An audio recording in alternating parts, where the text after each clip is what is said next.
ये स्पष्ट है कि दानव स्वामी ने सैकड़ों वर्षों से किसी स्त्री का वेश धारण नहीं किया था, लेकिन उन्हें अचानक पता चला कि उनका एक बच्चा है और उस बच्चे की माँ अभी भी एक निकम्मी, निरर्थक और बिना किसी साधना वाली स्त्री है। क्योंकि कुछ वर्ष पहले एक लड़की गलती से एक दुष्ट स्त्री का वेश धारण कर बैठी थी जो पुस्तक में वर्णित थी और मरने वाली थी।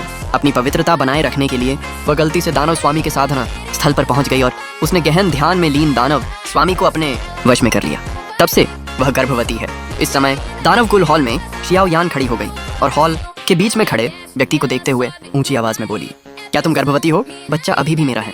क्या तुम्हें पता है कि तुम क्या कह रही हो? शब्द खत्म होते ही युनक्सी को बस इतना ही महसूस हुआ कि उसकी आंखों के सामने एक शब्द गूंज रहा है। जो आदमी अभी वहां खड़ा था उसने पहले ही उसके सामने तलाशी ले ली थी और दूसरे व्यक्ति ने उसकी ठुड्डी पर काटने के लिए हाथ बढ़ाया, जिससे वह ऊपर देखने के लिए मजबूर हो गई और उसे देखने लगी। तुम्हारे जैसी औरत जिसे कुछ भी दिखाई नहीं देता, वह भी मुझे खुश देखना चाहती है। शियाओ यान की आंखें उग्र थी और युनक्सी के पैर डर से कांप रहे थे। उसने अनजाने में ही सामने वाले व्यक्ति के कपड़े खींचे और शियाओ यान ने उस पर हल्की सी गंध महसूस की। ये सांस उसे कुछ जानी पहचानी सी लगी, इसलिए जब उसने कपड़े खींचे तो कोई हलचल नहीं हुई, बल्कि एक हल्का सा विचार आया। क्या तुमने उस रात मुझे गले नहीं लगाया था? चूमा नहीं था और कांटा नहीं था। चूमने और काटने का क्या मतलब है? तुम औरत बकवास कर रही हो। क्या तुम्हें लगता है कि मैं तुम्हारी थोड़ी काट दूंगी? युनक्सी ने ऊपर देखा और उसकी आंखों में देखा। नहीं, उसे सच में याद नहीं था कि उसने क्या किया था। समय का हिसाब लगाओ, उस रात को आधा साल से ज्यादा हो गया है। जब उसने यह सोचा तो वह लालची हो गई और पूछा, क्या तुम्हें सच में मैं याद नहीं हूँ? ये कुछ महीने पहले हुआइजुन शहर के बाहर बांस का जंगल था। जब उसने ये कहा तो शियाओ यान स्पष्ट रूप से हैरान रह गई। वह उस समय वहाँ गई थी। उस समय उसकी साधना में कुछ समस्या थी। उस दिन के बारे में सोचो, जब वह उठी तो उसकी हालत सच में बहुत खराब थी। बस अब उसे इस औरत की कोई याद नहीं है, इसलिए वह हमेशा यही सोचती थी कि उसकी साधना से कोई लेना देना नहीं था, क्योंकि उसका किसी भी औरत के साथ कोई अनुचित संबंध नहीं था। उसने नीचे देखा और युनक्सी के पेट से कहा, अमरलोक में रक्त वाहिकाओं को खींचने की एक तकनीक है। क्या ये बच्चा मेरा है? कोशिश करके देख लो। अगर तुमने मुझसे झूठ बोलने की हिम्मत की तो मैं तुम्हारी खोपड़ी को शराब के प्याले की तरह इस्तेमाल करने में कोई संकोच नहीं करूंगी। उसने केवल शियाओ यान की उंगली पर एक छेद देखा। उससे खून की एक बूंद टपक कर युनक्सी के पेट में चली गई। उसी समय युनक्सी का पूरा शरीर लाल रोशनी से जगमगा रहा था। यह रक्त अनुनाद के कारण होने वाली प्रतिक्रिया थी। ये कैसे संभव है? रक्त वाहिकाओं को नकली नहीं बनाया जा सकता, इसलिए इस स्त्री के पेट में पल रहा बच्चा वास्तव में उसका ही है। हालांकि शियाओ यान का चेहरा इस समय शांत है, लेकिन अब उसका भाव शांत नहीं है। उसके भावहीन चेहरे को देखो। युनक्सी थोड़ी चिंतित है। इस कमीने आदमी की क्या प्रतिक्रिया होगी? क्या वह इस बच्चे को नहीं चाहता? वह उसे मारना चाहता है। ये सोचकर वह कुछ कदम पीछे हट गया। उसने कहा, अगर तुम मुझे पहचानते नहीं हो तो कोई बात नहीं, बस मान लो कि मैं आज आया ही नहीं। मैंने कहा कि मैं तुम्हें नहीं पहचानता। शियाओ यान एक पल के लिए थोड़ा उलझन में पड़ गया। अब उसे यकीन हो गया था कि बच्चा उसका ही है। सैकड़ों वर्षों के बाद अचानक उसका एक बच्चा हुआ। लगता है वह एक और पत्नी चाहता है। सोचो इस बारे में। उसकी आवाज थोड़ी रुक गई। तुम मुझसे क्या चाहते हो? युनक्सी ने सोचा और कहना चाहा, तुम मुझे कुछ समय के लिए माँ और बेटे के लिए एक जगह ढूंढ दो, बस। अगर जरूरत हो तो ठीक है। शियाओ यान ने कहा, कोई जरूरत नहीं। युनक्सी ने कहा, वह ऐसी एकांत जगह पर नहीं रहना चाहता। ब्लड डेमन गुफा से 10,000 मील दक्षिण में किंग फिंग कस्बा है। मैं वहाँ कुछ समय के लिए रहूंगा, जब तक बच्चा पैदा नहीं हो जाता। दरअसल वह सिर्फ बच्चे को जन्म देना ही नहीं चाहती थी, उसे इस मौके का फायदा उठाना था। हालांकि वह एक साधारण व्यक्ति थी जिसने कोई साधना नहीं की थी, लेकिन मूल पुस्तक में बच्चे को जन्म देने के बाद वह बच्चे के साथ जाग उठी। बस फर्क इतना था कि पुस्तक में वर्णित लड़की सड़क किनारे पढ़ाई कर रहे एक लड़के से गर्भवती थी। अब कहानी बदल गई है। पता नहीं मैं ठीक से जाग पाऊंगी या नहीं। युनक्सी ने मन बना लिया था। उसके मजबूत होने का इंतजार करो। सबसे पहले उन पुरुषों और महिलाओं को मारना है। अगर उन्हें मार न भी सको तो भी उस महिला का फायदा उठाकर उसे खाना खिलाना है। क्या यही एक क्रूर महिला को नहीं करना चाहिए? उसे चैन से जीने मत दो। वे चैन से जीना नहीं चाहती। इस समय शियाओ यान ने कहा, तुम किंग फेंग कस्बे में रह सकती हो। इसके अलावा मैं आसपास पहरा देने के लिए लोगों को भेजूंगी। कोई तुम्हें परेशान नहीं करेगा। फिर उसने हॉल में खड़ी महिला से कहा, मिंगशिया, तुम्हें उसके साथ चलना चाहिए। मिंगशिया युनक्सी के पास गई। महोदया, मैं माननीय वरिष्ठ की बाईं ओर की संरक्षक हूँ। मैं भविष्य में आपके दैनिक जीवन का ध्यान रखूंगी। युनक्सी ने सिर हिलाया। आपके माननीय वरिष्ठ और मैं पति पत्नी नहीं है। आप भविष्य में मुझे युनक्सी कह सकते हैं। उसने उसे पीछे मुड़कर शियाओ यान की ओर देखने को कहा। चिंता मत करो, मैं इस वजह से तुम्हें परेशान नहीं करूंगी। शियाओ यान की निगाहें उस पर टिकी हुई थी। उसका चेहरा ठीक न देखकर वह स्थिर नहीं रह सकी, थोड़ा सा भौहें चढ़ाते हुए। इस महिला का शरीर कितना कमजोर है। वह खड़ी हो गई। उसकी आकृति पलक झपकते ही युनक्सी के बगल में प्रकट हो गई। युनक्सी की प्रतिक्रिया का इंतजार किए बिना उसने महसूस किया कि उसके पैर जमीन से ऊपर उठ गए हैं। उसका अवचेतन मन उसकी छाती से लग गया। उसने ऊपर देखा और उस आदमी का आकर्षक रूप देखा। तुम क्या कर रहे हो? शियाओ यान ने उसे ठंडे स्वर में खुजलाया। अगर मरना नहीं चाहते तो कुछ मत बोलो। युनक्सी थोड़ी अवाक रह गई। इतना सुंदर व्यक्ति, उसका एक और मुंह क्यों है? लेकिन उसने उसे गले लगा लिया। वह आराम करने के लिए तैयार थी। शियाओ यान उसे हॉल से बाहर ले गई। वह उसे किंग फेंग टाउन की दिशा में ले गई। तेज गति के कारण युनक्सी अपने सामने उस काले आदमी को सहन नहीं कर पाई और बेहोश हो गई। शियाओ यान हवा में रुक गई। फिर उसे याद आया कि वह एक साधारण व्यक्ति है, बिना साधना के। उसके पास आध्यात्मिक जड़ भी नहीं है। आमतौर पर अगर किसी बच्चे के माता पिता के पास आध्यात्मिक जड़ नहीं होती है तो इस बात की बहुत अधिक संभावना होती है कि बच्चे के पास भी ना हो। शियाओ यान को थोड़ा अजीब लगा। जब उसने रक्त आवरण का उपयोग किया तो उसने देखा कि बच्चे की आध्यात्मिक जड़ उसके पेट में कम नहीं थी। वह बिल्कुल भी प्रभावित नहीं हुई। यह स्त्री सचमुच एक देवी है। जब युनक्सी जागी तो उसने खुद को बिस्तर पर लेटा हुआ पाया।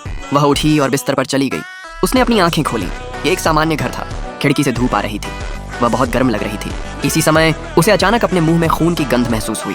उसने अपने होंठों और पैरों को छुआ। युनक्सी ने अपना सिर थोड़ा नीचे झुकाया। उसी क्षण उसने अनुमान लगाया कि शियाओ यान ने क्या किया है। जहां तक उसे पता है, शियाओ यान की साधना अवतार के बाद के चरण की है। अमरलोक में कम से कम 3 लोग हैं जो उसे मार सकते हैं। अगर उसका खून खुद का होता तो वह अब तक मर चुकी होती। इसलिए यह किसी आध्यात्मिक जानवर का खून होना चाहिए। उन पुरुषों की तुलना में जो अपनी पैंट के लिए लापरवाह हैं, वह ठीक लगती है। जब उसने यह सोचा तो उसका दिल गर्म हो गया। लगता है इस बार उसका अनुमान सही निकला। शियाओ यान ने किसी से किंगफेंग कस्बे में उसके लिए एक शांत विला खरीदने को कहा। युनक्सी वहां रहने के बाद यहां आने के अवसर की प्रतीक्षा करने लगी। जहां तक शियाओ यान की बात है, उसे उस दिन यहां लाने के बाद वह लगातार आधे महीने तक नहीं आई। आज दोपहर युनक्सी सोफे पर बैठी आराम कर रही थी। उसने किसी को अंदर आते देखा। उसने उसके बगल में मेज पर आध्यात्मिक ऊर्जा से भरा सूप का कटोरा रख दिया। महोदया, गर्मा-गर्म पी लीजिए। ये नाम सुनकर वह हंस पड़ी। क्या आपने मुझे मना नहीं किया था कि मुझे इस नाम से न पुकारूं? आप मुझे मेरे नाम से ही पुकार सकती हैं। नहीं, आप नहीं पुकार सकती। वरिष्ठता और हीनता में अंतर होता है। आप एक सम्मानित महिला हैं। मुझे आपको महोदया कहना ही होगा। युनक्सी ने चिकन सूप उठाया और पी लिया। पीने के बाद वह हैरान रह गई और बोली, निंगशिया, तुमने मुझे क्या पीने को दिया? स्वाद तो अच्छा है। निंगशिया ने कहा, महोदया, ये स्नो फ्लावर है। यह आपके शिशु की आध्यात्मिक ऊर्जा को पुनः भर देगा। इस तरह महोदया, आपका शरीर इतना कमजोर नहीं रहेगा। सौभाग्य से महोदया, आपको ये मिल गया।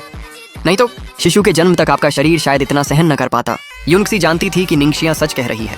उसके गर्भ में पल रहे शिशु में भरपूर आध्यात्मिक ऊर्जा है और उसकी आध्यात्मिक शक्ति भी उत्कृष्ट है। आवश्यक आध्यात्मिक ऊर्जा उसकी शारीरिक सीमा से अधिक है। हालांकि जब उसने निंगशिया को स्नो फ्लावर कहते सुना तो वह थोड़ी देर के लिए झिझकी। कहते हैं कि स्नो फ्लावर अत्यंत दुर्लभ है। एक मोती की कीमत 3000 स्पिरिट स्टोन है।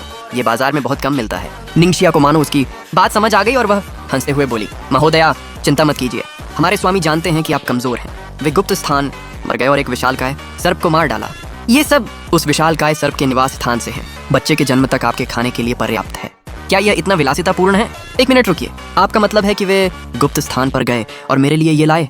वे इतने दयालु कैसे हो सकते हैं? वे शैतान के मुखिया हैं। क्या उन्हें स्वार्थी नहीं होना चाहिए और केवल मेरे बारे में सोचना चाहिए? वे दूसरों के बारे में क्यों सोचेंगे? निंगजिया ने अपना सिर हिलाया और शियाओ यान की ओर से बोलने लगी। हमारे स्वामी, वे बहुत तीक्ष्ण जुबान वाले व्यक्ति हैं। वे आपको और बच्चे को बहुत महत्व देते हैं। वे सुंदर और समर्पित हैं। मैंने उनके जैसे बहुत कम पुरुष देखे हैं। महोदया, आप सही कह रही हैं। इसके बाद निंगजिया ने अपना सिर एक तरफ घुमा लिया। हमारे स्वामी, ऐसी निर्मम प्रशंसा मेरे अंतरात्मा को ठेस पहुंचाती है। युनक्सी मुस्कुराई। उसने यह सब सिर्फ बच्चे के लिए किया, लेकिन फिर भी उसने मेरी ओर से हमारे स्वामी को धन्यवाद दिया। आखिरकार ये चीजें ठोस हैं। ये उन पुरुषों से कहीं ज्यादा उपयोगी हैं जो केवल बातें करना जानते हैं। ये बर्फीला फूल बहुत कीमती है। मैं इसे भविष्य में नहीं खाऊंगी। मेरा शरीर ठीक हो गया है। निंगजिया ने सिर हिलाया। कोई बात नहीं। अगर तुम्हारे पास ये नहीं है तो हमारे स्वामी से इसे ढूंढने को कहो। पुरुष इसका इस्तेमाल इसी तरह करते हैं। युनक्सी ये सुनकर उलझन में पड़ गया। बहन, वह आपके स्वामी है। आपने कहा था कि आपको आत्मालोक में साधना करने से डर नहीं लगता। निंगजिया ने गहराई से सोचा और उसकी ओर देखा। ये मत सोचो कि मैं इतनी छोटी हूँ। हमारे स्वामी का पालन पोषण मैंने ही किया है। जब मैंने उसे उठाया तो आधे रास्ते में एक जंगली कुत्ता उसका पीछा करने लगा। उसने हंसते हुए कहा, तुम ये बात किसी को नहीं बता सकती, वरना वह कूद जाएगा। तुम्हें बाद में पता चल जाएगा। दरअसल हमारे स्वामी अच्छे हैं। युनक्सी उलझन में थी। इसमें कोई आश्चर्य नहीं कि निंगशिया को शियाओ यान से कुछ अलग महसूस हुआ। अभी भी यह रिश्ता है। मैं इसे सच में समझ नहीं पा रही। सूप पीने के बाद युनक्सी सोफे पर लेट गई और थोड़ी देर के लिए सो गई। निंगशिया ने उसे एक कंबल दिया और कमरे से बाहर चली गई। एक ध्वनि अवरोधक को हिलाकर उसने आंगन में मौजूद लोगों से कहा, हमारे स्वामी यहाँ महिला से मिलने आए हैं। आपको उससे पहले आना चाहिए था। लड़की गर्भवती है। जब आपको देखभाल की जरूरत है तो आप उससे नहीं मिल सकते। यह उन गैर जिम्मेदार निर्दयी पुरुषों जैसा ही है। क्या फर्क है? क्या आप भी आत्मा में साधना करना चाहते हैं? स्वामी, कृपया शांत हो जाइए। ये मेरी गलती है, लेकिन मैं अंदर जा रहा हूँ। बच्चे की देखभाल में तुम्हारी मदद कौन करता है? शियाओ यान कुछ देर तक जवाब नहीं दे सका। निंगशिया पीछे हट गई। शियाओ यान कमरे में नहीं गया। वह बस खिड़की के पास गया और अंदर देखा। कमरे में युनक्सी सोफे पर लेटी सो रही थी। शियाओ यान की नजर उसके चेहरे पर एक पल के लिए ठहर गई। उसका चेहरा पिछले दिनों से भी ज्यादा लाल था। शियाओ यान ने एक शब्द भी नहीं कहा। वह कुछ देर खिड़की के सामने खड़ा रहा और जाने ही वाला था कि उसने युनक्सी को सोफे पर बाहर की ओर मुड़ा हुआ देखा। तभी वह उठने ही वाला था कि खिड़की से ओझल हो गया। अगले ही पल लियान प्रकट हुआ। उसने अपने हाथों से उसका शरीर पकड़ा और उसे वापस बिस्तर पर लिटा दिया। तभी उसने उसका पेट हिलता हुआ देखा। जब उसका दिल जोर से धड़कने लगा तो उसने अपने हाथ अपने पेट पर रख लिए। उसने महसूस किया कि बच्चा अंदर हिल रहा है। यह लालटेन के कोने पर था। वह काफी मजबूत था। जब तुम बाहर आई तो मैंने तुम्हारे सिर पर 2 खोपड़ियां मारी। फिर उसने अपनी नजरें युनक्सी के चेहरे पर घुमाई। यह औरत उसके साथ कैसे हो सकती है? क्या उसने खुद ही उसे मजबूर किया है? युनक्सी गर्भावस्था के दौरान गहरी नींद में थी। उसे हमेशा लगता था कि उसके आसपास कोई है। उसने अपनी आंखें खोली और देखा कि कमरे में कोई नहीं है। उसने थोड़ा भौहें सिकोड़ी। उसे अभी अभी अपने आसपास किसी की मौजूदगी का एहसास कैसे हुआ? ऐसा लगता है जैसे उसने कुछ खोपड़ियों की आवाज सुनी हो। शियाओ यान आंगन में प्रकट हुआ। मैं क्यों भागूं? वह अपनी पत्नी से मिलने आया था। युनक्सी किंगफेंग कस्बे में रहता था। उसके पास कोई खाली समय नहीं था। वह टहलने निकल जाता था। इस दौरान उसने कस्बे के हर कोने को देखा, यहाँ तक कि पूर्व में वांग परिवार के कुत्ते और पश्चिम में ली परिवार के कुत्ते भी एक पैर से कटे हुए थे। वह जानता था कि यह हजारों लोगों का कस्बा है। युनक्सी काउंटी के इस कस्बे से कई साधक निकले थे। क्योंकि यह एक पर्वत श्रृंखला के पास था, इसलिए अक्सर साधक शिकार करने और जानवरों को मारने के लिए आते थे। वह कमर झुकाकर सड़क पर चल रहा था। अब उसका पेट बड़ा हो गया है। उसे बहुत चलना पड़ता है। यह कस्बा बहुत व्यस्त है। एक नजर में ऐसा लगता है जैसे यह व्यापार के लिए खुला है। सड़क के किनारे भी ताबीज बेचने वाले साधक हैं। यह शांत और सुकून भरा दिखता है। लेकिन जैसे ही वह महिला आती है, यह शांति भंग हो जाती है। उस साधना साहित्य में जिसका वह ज्ञान रखता है, लिखा है कि जैसे ही वह महिला प्रकट होती है, लड़ाई शुरू हो जाती है। उस महिला के 9 स्तंभ हैं। पुस्तक की कहानी उस महिला और एक पुरुष के इर्द गिर्द घूमती है। जब वे मिलते हैं तो एक दूसरे के प्रति आकर्षित हो जाते हैं, या फिर वह पुरुष उस महिला को बचाता है और उसे अपने साथ ले जाता है। संक्षेप में, वे मिलते ही प्यार में पड़ जाते हैं। फिर वे तरह तरह के झगड़े खड़े कर सकते हैं। आखिरकार उस महिला को अपने पुरुषों के लिए 30 से अधिक बच्चों को जन्म देना पड़ता है। यह सोचते हुए युनक्सी ने अपना सिर थोड़ा हिलाया। उसने पूछा, मिंगशिया, क्या आपके पास बहुत सारे लोग हैं? जी महोदया, हमारे पास रक्त दानव गुफा में 7 लाख से अधिक मुख्य शिष्य हैं। साधारण शिष्य अनगिनत हैं। उस दासी के अधीन 3 लाख से अधिक लोग हैं। वह महिला किसे मारना चाहती है? मुझे यकीन है कि वे सब मर जाएंगे। इतने सारे लोग। युनक्सी ने उसकी एक एक बात सुनी। उसे बस भारी दबाव महसूस हो रहा था। एक बड़ी बहन जिसके अधीन 3 लाख पुरुष हैं, खुद को दासी कहती है। पीछे मुड़कर उसने अपने सामने सड़क पर खड़े लोगों को देखा। उनके पास सुख, क्रोध, दुख, प्रसन्नता और अपने अपने परिवार हैं। वह इस दुनिया में 7 साल से रह रही है। वह उन्हें किताब के पन्नों की तरह नहीं समझ सकती। वे सभी जीवित हैं। इसलिए उसने कहा, मिंगशिया, मुझे तुमसे एक काम में मदद चाहिए। मैं चाहती हूँ कि तुम्हारे लोग किंगफेंग कस्बे के सभी लोगों को पकड़कर शिली के बाहर एक जगह इकट्ठा कर दें। किसी भी वयस्क या बच्चे को जाने मत देना। किसी को भी वापस नहीं आने देना। इसके अलावा शहर में सभी खाने पीने की चीजें और कीमती सामान तलाशी लो। बस कस्बे के बाहर एक खाली जगह ढूंढो। ध्यान रखना, किसी को चोट मत पहुंचाना। अगर वे लोग सहयोग न करें तो उन्हें पीट देना। उनकी जान जाने से बेहतर है उन्हें पीटना। वह राजकीय ध्वज के नीचे पली बड़ी है। उसने 9 साल तक शिक्षा प्राप्त की है। हो सकता है वह अच्छी इंसान न हो, लेकिन वह यहाँ हजारों लोगों को मरते हुए चुपचाप नहीं देख सकती। मिंगशिया ने उंगली से इशारा किया। महोदय, आप क्या कर रही हैं? युनक्सी ने ज्यादा कुछ नहीं बताया। 2 दिन में पता चल जाएगा। अभी भी कह दो, हो सकता है सामने वाला यकीन न करे। मिंगशिया ने ज्यादा कुछ नहीं पूछा। उसने बस इतना कहा, मैं लोगों को ये काम करने दूंगी। मैं वादा करती हूँ कि कोई नहीं रुकेगा। वे थोड़ी देर सड़क पर चलते रहे। जब युनक्सी गाड़ी में बैठकर विला वापस गई तो मिंगशिया ने तुरंत इशारा किया। उसने अपने नीचे काम करने वाले लोगों को बुलाया। वे बस अपना काम कर रहे थे। उन्हें दूसरों की राय लेनी जरूरी थी। उन्होंने बिजली गिराकर शहर के सभी लोगों को 10 मील दूर भगा दिया और लोगों को निगरानी के लिए भेजा। उन्होंने उन्हें सीधे भगा दिया। उस पल पूरा किंगफेंग कस्बा शांत हो गया, मानो कोई कीड़ा सीमा पार कर गया हो। कुछ भी बाकी नहीं बचा। मिंगशिया ने ऐसा किया। वह युनक्सी को सूचना देने आया था। महोदया, कस्बे को खाली करा लिया गया है। ली की मुर्गी भी नहीं छोड़ी गई है। युनक्सी ने अपनी उंगली से इशारा किया। उसने तुरंत अपना अंगूठा उठाया। बुरा नहीं है, मैं तुम्हें अपना निजी सचिव नियुक्त करना चाहती हूँ। युनक्सी की बातें सुनकर मिंगशिया ने सोचा, ये महिला क्या कह रही है? समझ नहीं आ रहा। छोड़ो। जब तक वह संतुष्ट है। एक और दिन बीत गया, कुछ नहीं हुआ। युनक्सी विला में ही रही। किताब में लिखी कहानी के अनुसार दूसरा नायक वरिष्ठ वुवांग जोंग्यू वेनेक्सियाओ आ रहा था। कितना अशिष्ट साधक है। इस नायिका को कभी भी पुरुषों की कमी नहीं होगी। और यह जगह, भले ही वह पहले से यहाँ इंतजार करती, उसे कुछ नहीं मिलता। ऐसा लगता है कि यहाँ की खामोशी को कायम करने वाली कोई खास नायिका जरूर होगी। यह भयानक है। सही समय आने पर युनक्सी ने अपनी आत्मा को ऊपर उठाया। उसी क्षण पूरा किंगफेंग कस्बा शांत हो गया। यह डरावना और सन्नाटा भरा था। केवल ब्लड डेमन केव के शिष्य ही आसपास पहरा दे रहे थे। वे सभी मुख्य शिष्य थे। उन सभी में मुर्गियों की रक्षा करने की क्षमता थी। उनकी साधना के कारण उन पर कोई असर नहीं पड़ेगा, लेकिन उसे सावधान रहना होगा। समय आने पर वह कस्बे के आखिरी छोर पर पहले ही पहुंच गई। एक सुनसान आंगन। किताब के अनुसार उसे पिछवाड़े में पानी का कुआं मिला। वह अकेली नहीं आई थी। वानिंग दरिया और ब्लड डेमन केव के भाई भी उसके पीछे पीछे आए थे। इस समय उसे निंगजिया के बारे में जिज्ञासा हुई। महोदया, हम इस समय यहाँ क्या कर रहे हैं? इस अवसर का लाभ उठाओ। मुझे खबर मिली है कि यहाँ एक पौराणिक जीव है। युनक्सी ने इस बार इसे छुपाया नहीं। निंगजिया दंग रह गई। इस छोटी सी जगह में वह मुड़ी और चारों ओर देखने लगी। उसने अपनी आध्यात्मिक शक्ति का प्रयोग किया। उसे कुछ भी महसूस नहीं हुआ। महोदया, हमने इस जगह की उत्पत्ति के बारे में नहीं सुना है। अगर कोई अफवाह होती तो माननीय वरिष्ठ को जरूर पता चल जाता। युनक्सी ने उसे दृढ़ निगाहों से देखा। मेरी बात सुनो, निंगजिया को भी इसमें दिलचस्पी थी। अगर यह सच है तो मैं इसे तुम्हारे लिए ले आती हूँ। निंगजिया की यह बात सुनकर युनक्सी हैरान रह गई। ये लोग अपने आदरणीय वरिष्ठ के प्रति वफादार हैं। अब उसके पिता शियाओ यान के बेटे के साथ गर्भवती हैं, इसलिए वे स्वाभाविक रूप से उसकी आज्ञा का पालन करते हैं। ऐसा लगता है कि उसने नायिका का मूल तत्व हासिल कर लिया है। यह निंगजिया का जेट पेंडेंट है। महोदया, आपके पास साधना शक्ति नहीं है। आप इस थैली में छिप सकती हैं। ऊपर बना रक्षा कवच स्वर्ण जौत की शक्ति को रोक सकता है। इसका 2 बार उपयोग किया जा सकता है। युनक्सी ने मना नहीं किया। उसने अपना हाथ कमर पर रखा।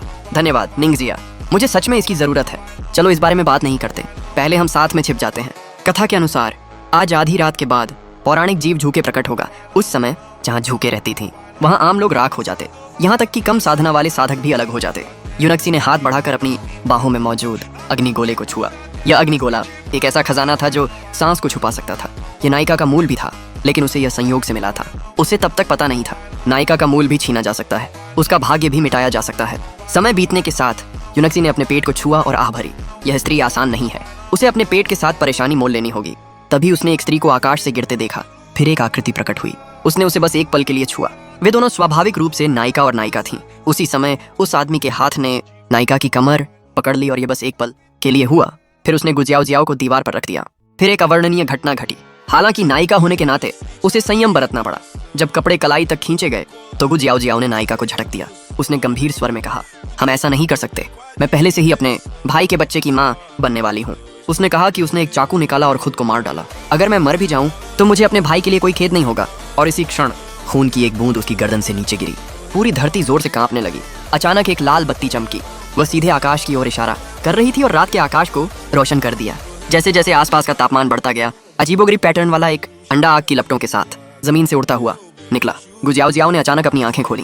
ये तो पौराणिक स्वर निकला, लेकिन उसने उसके कुछ करने का इंतजार नहीं किया। एक तेज धारा ने उसे दूर फेंक दिया। उसकी अजीब सी शक्ल देखो। युनक्सी मुस्कुराई। फिर उसने आकाश की ओर देखा। अंडे के छिलके के टूटने की आवाज के साथ ही आकाश में घंटी की आवाज गूंजी। लाल सुअर आकाश से नीचे उड़ गया। नायिका उस रोशनी से आकर्षित होकर चारों ओर से दौड़ पड़ी। नायिका का सिर भी इसे सहन नहीं कर पा रहा था। वह सुअर के पीछे भागी। युनक्सी हंसी। अंडे के छिलके की आवाज महज एक घंटी थी। असली शरीर अभी भी अंडे के छिलके में छिपा हुआ था। गुजियाओ जियाओ उसके साथ जाना चाहती थी, लेकिन वह खुद को रोक नहीं पाई और अपने बगल वाले पेड़ के नीचे देखने लगी। उसकी नजर अंडे के छिलके पर पड़ी और वह उसे उठाकर ले जाना चाहती थी। भले ही यह सिर्फ एक अंडे का छिलका ही क्यों ना हो, जादुई हथियार बनाने के लिए यह एक अच्छी सामग्री है।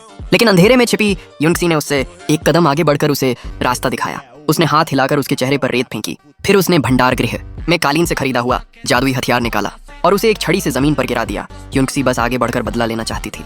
तभी उसने देखा कि गुजियाओ जियाओ की सफेद रोशनी उसके पूरे शरीर पर फैल गई। फिर वह गायब हो गई। युनक्सी ठंडी हंसी हंसी। ये वाकई बहुत बड़ा था।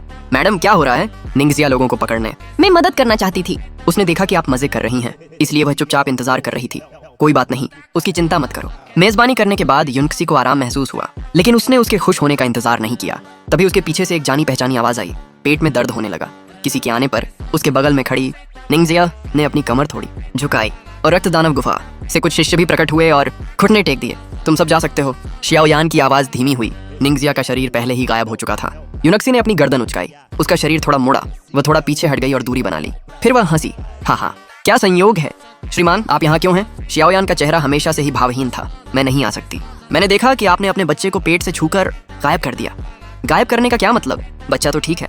युनक्सी ने अपने पेट को हाथों से छूते हुए कहा। क्या ये अभी भी हिल रहा है? शियाओ यान ने उसकी आंखों में घूरते हुए ठंडे स्वर में कहा।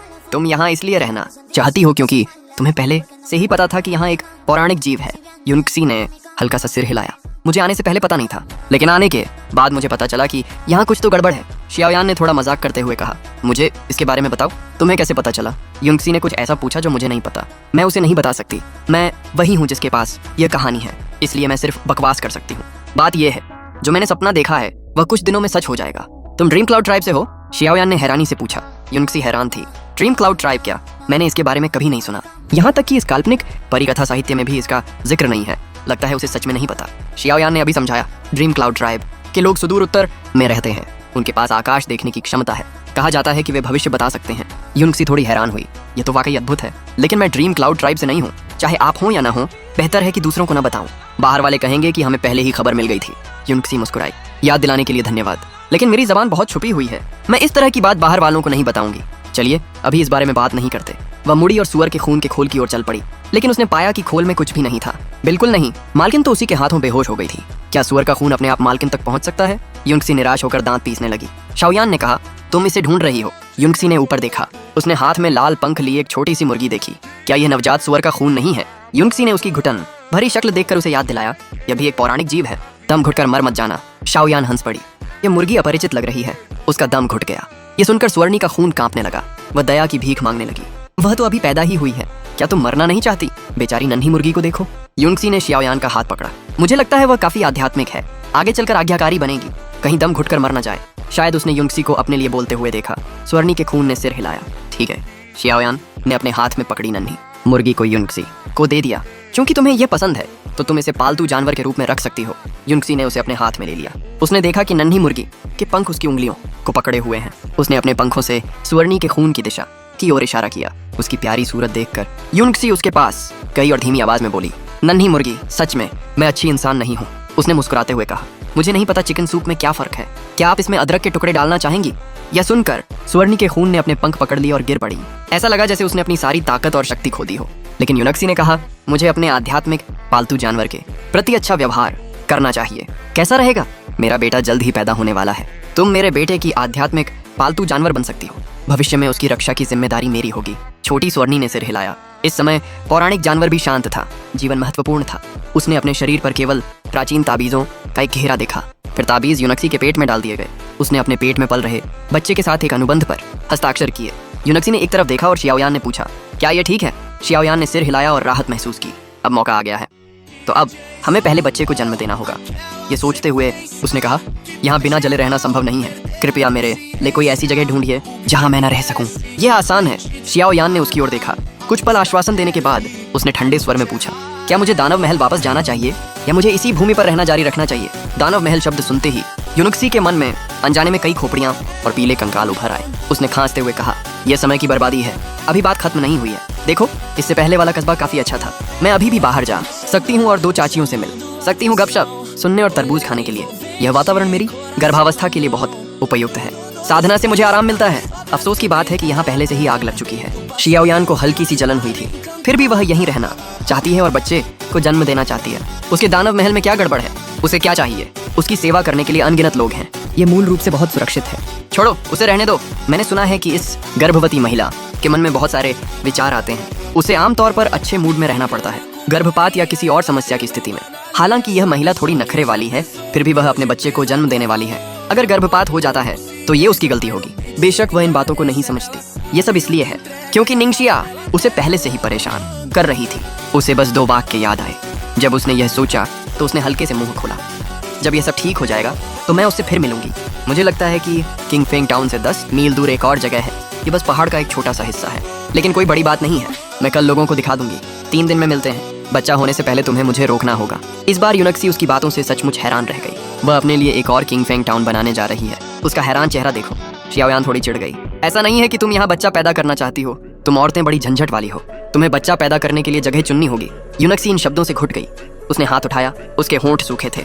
शाओयान थोड़ी चिढ़ गई। चलो पहले यहाँ से चलते हैं। भले ही तुमने आग से बचाव करने वाले कपड़े पहने हो, लेकिन यहाँ ज्यादा देर तक रहना तुम्हें असहज लगेगा। युनक्सी कुछ नहीं बोली। वह बस उसे देखती रही। यह आदमी क्या चाहता है? वह खुद को बचा लेगी। यह उसके लिए थोड़ा अविश्वसनीय है, या फिर वह सचमुच इस बच्चे की परवाह करती है। लेकिन ऐसा लगता है कि उसे अपने रिश्तेदारों की परवाह नहीं है। असल में वह पहले यहाँ रहने आई थी, बस मेजबान बनने का मौका हथियाने के लिए। उसे यहाँ रहना जरूरी नहीं है। जब तक कोई परेशानी ना हो वह कहीं भी रह सकती है। लेकिन अब अगर वह इसे बर्दाश्त नहीं कर सकती तो क्या वह कूद जाएगी? ये सोचते हुए युनक्सी हंसी और बोली, महोदय, अगर आपको परेशानी होती है तो मुझसे मत मिलिए। मुझे यहाँ रहने की जरूरत नहीं है। मैं कहीं और रह सकती हूँ। शाओयान ठंडी हंसी हंस पड़ी। तुम्हारी इच्छा पूरी हो जाएगी। युनक्सी और क्या कहना चाहती है? उसने बस उसे देखा और उसे मार डाला। भूल जाओ, बस देख लो। शैतान को भी इसमें कोई परेशानी नहीं है। वह क्या कह सकती है? चलो पहले ऐसी जगह चलते हैं जहाँ तुम मुझे ढूंढ न सको। फिर युनक्सी को उसने उठाया और आसमान में उड़ गई। पूरा किंगफेंग कस्बा उसकी आंखों के सामने था। यह जलते हुए अग्नि राक्षस की तरह था। यह नजारा कितना सुंदर था, लेकिन ऊंचाई बहुत ज्यादा थी। युनक्सी ने नीचे देखा। वह घबरा गई।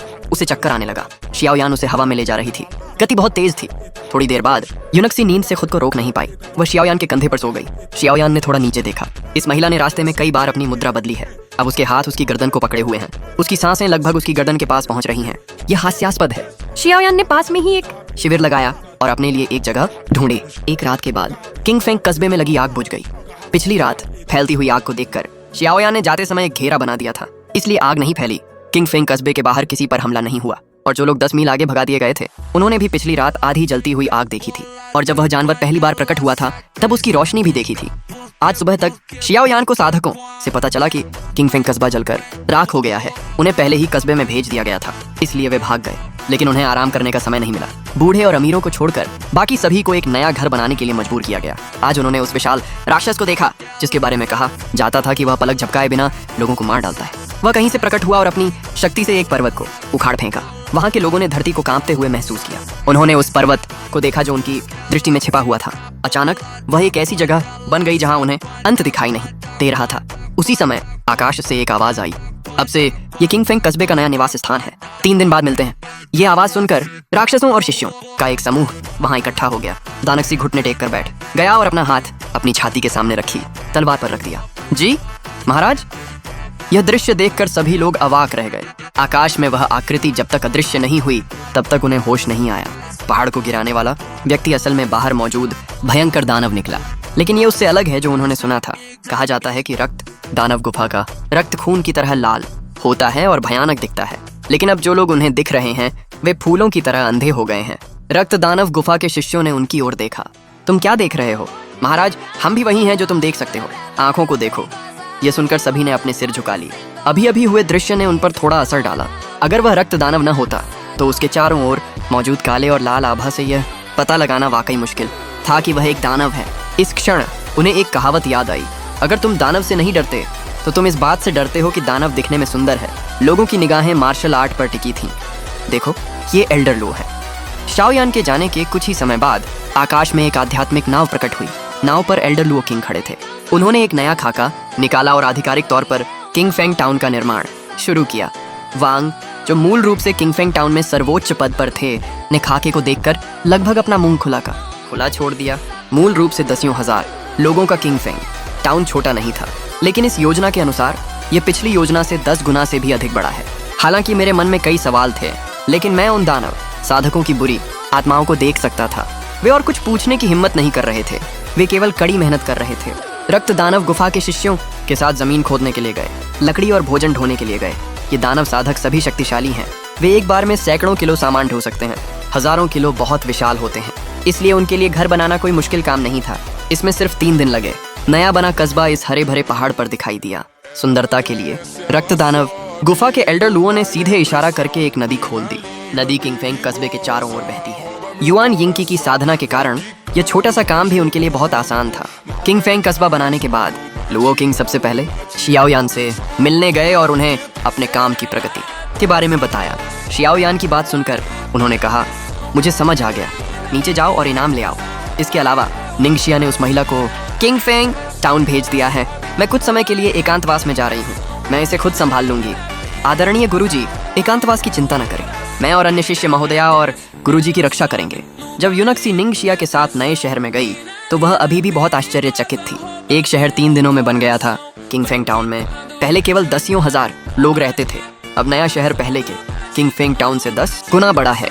अब यह शहर 10,000 लोगों को समायोजित कर सकता है। महोदया, यह रक्त दानव गुफा के प्रमुख द्वारा बनाया गया है। वैनयान, यूनक्सी ने धीरे से कहा, यह डिजाइन की समझ है। यह उस्तादों की रचना है जिन्होंने साधना में समय बिताया है। यह स्तर बहुत उच्च है। यह सुनकर वह आश्चर्यचकित रह गई। मुझे ऐसा लग रहा है जैसे मुझे दौलत कमाने का रास्ता मिल गया है। यात्रा पर जाने से पहले वह एक बड़ा किराएदार था। उसे पैसों की चिंता कब हुई? जब वह यहाँ आया तो इतना गरीब था कि उसके सारे नाश्ते में सिर्फ काला लहसुन ही होता था और किसान हमेशा लड़ते रहते थे। किस चीज़ की कमी थी? मनोरंजन, शिक्षा, हर तरह का आध्यात्मिक भोजन। अगर वह अपने आधुनिक ज्ञान को इस दुनिया के साथ मिला ले तो विकास की बहुत गुंजाइश है। तय हो गया है। जब वह बच्चे को जन्म देगी तो वह न केवल ताकतवर बनने का अभ्यास करेगी बल्कि पैसे भी कमाएगी। वह इन दोनों क्षेत्रों की सबसे अमीर महिला बनना चाहती है। हालांकि इन दिनों उसकी तरक्की बहुत अच्छी चल रही है, लेकिन यूनक्सी ने कभी भी बाहरी लोगों पर निर्भर रहने के बारे में नहीं सोचा। किसी पर भरोसा नहीं किया जा सकता। सबसे ज्यादा भरोसा तो आप पर ही किया जा सकता है। मैं सोच रही हूँ कि वे पहले ही किसी और जगह के दरवाजे पर आ चुके हैं। महोदया, आप यहीं रहें। मैंने आपके लिए इंतजाम कर दिया है। क्या आपको पसंद आया? युनक्सी ने सिर हिलाया। मुझे अपने स्वामी से धन्यवाद कहने के लिए ले चलो।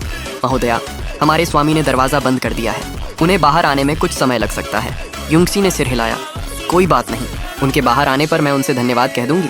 दोपहर में कोई अंदर आया। इस समय कस्बे में हलचल मच गई।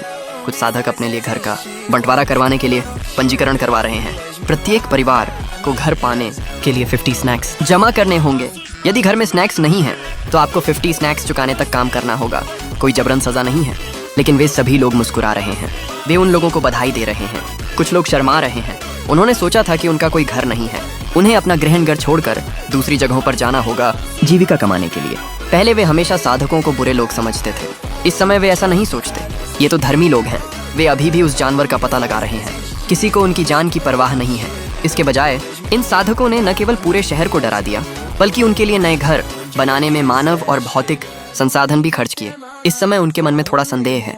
क्या धर्मी लोग अच्छे लोग हैं? क्या शैतान के द्वार पर रहने वाले लोग बुरे लोग हैं? वे संकीर्ण सोच वाले हैं। पहले वे केवल अफवाहों पर विश्वास करते थे और साधकों को बुरे लोग समझते थे। धन्यवाद, आप सचमुच अच्छे लोग हैं। यह सुनकर घर को बांट रहे साधक ने अपना सिर उठाया और शर्म से लाल हो गया। बूढ़े वांग, फिर से आप आ गए। आपकी हिम्मत कैसे हुई हमें अच्छे लोग कहने की?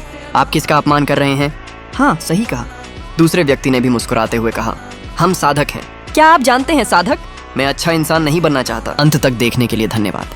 अगर आपको ये कहानी पसंद आई हो तो वीडियो को लाइक करें, चैनल को सब्सक्राइब करें और बेल आइकन जरूर ऑन करें ताकि ऐसी और शानदार वीडियो आप तक सबसे पहले पहुंचें। कमेंट करके बताइए, अगर आप इस स्थिति में होते तो क्या करते?